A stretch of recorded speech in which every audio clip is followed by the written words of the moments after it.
আসুন আসুন বগলা বাবু। কি হয়েছে?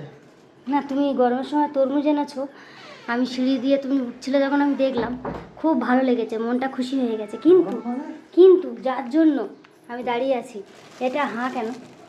আরে হ্যাঁ কেন? আমি ওটা চেক করে নিয়েছি। অনেক সময় ভেতরে সাদা থাকে, আমি আগে কেটে নিয়ে খেয়ে চেক করে নিয়ে। দেখো বন্ধুরা, কেটে খেয়ে চেক করেছে, দেখো ওর গর্তটা শুধু দেখো। আচ্ছা আমি তো দেখেছি এইরকম তিন তিন কোনা এ করে তুলে আর খেয়ে দেখে। আমি বলেছি ওদেরকে বড় করে কাটবে, আমি খেয়ে দেখবো। এত বড়! হ্যাঁ, আর তারপরে সেই খোলাটা কোথায়, যে খোলাটা দিয়ে মুখটা ওটা একটা পাশে গরু ছিল বাজারের মধ্যে, ওটাকে দিয়ে দিয়েছি। দিয়েছো, ভালো কথা। তা সেই ওর পেট ভরেছে তো? তো খোলাটা দিয়ে ওটা তো এরকম ঢেকে নিয়ে আসতে হয়। গরু এটুকুন খোলাকে পেট ভরে?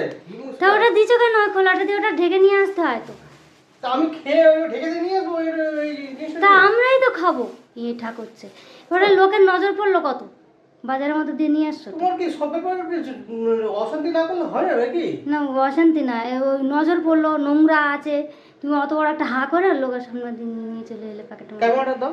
দেখো বন্ধুরা, ওর মুখটা দেখো, সবসময় দেখো অশান্তি একটা ভাব নিয়ে আছে, মানে কোনো কিছু নিয়ে লেগে পড়ে। হ্যাঁ, আর দাঁড়িয়ে আছে দেখো না। হ্যাঁ, এগুলো ঠিক না, এগুলো ভালো কথা বলতে নেই তোমার। ভালো কথা কি? আমি বাইরে যা গরম পড়েছে, বাইরে থেকে আসে, তোমরা যখন তরমুজ নিয়ে এসেছি, খেয়ে নিয়ে এসেছি, চেক করে নিয়ে এসেছি, পরে তো বললো তরমুজটা মিষ্টি হয়ে নেই। হ্যাঁ, তরমুজটা সাদা, ভুল অবশ্যই ভুলেছো তোমার। উফ, হ্যাঁ খেয়েছে, চেক করেছে বন্ধুরা, এত বড় একটা কাটা, এত বড় কেটে খেয়ে চেক করে আর লোকের জন্য আর তোমার জন্য কিছু নিয়ে আসবো না, দেখবে এর থেকে। আমার ভুল হয়েছে। খেয়ে হাগবি। খেয়ে হাঁকবি, দাঁত বার করছে।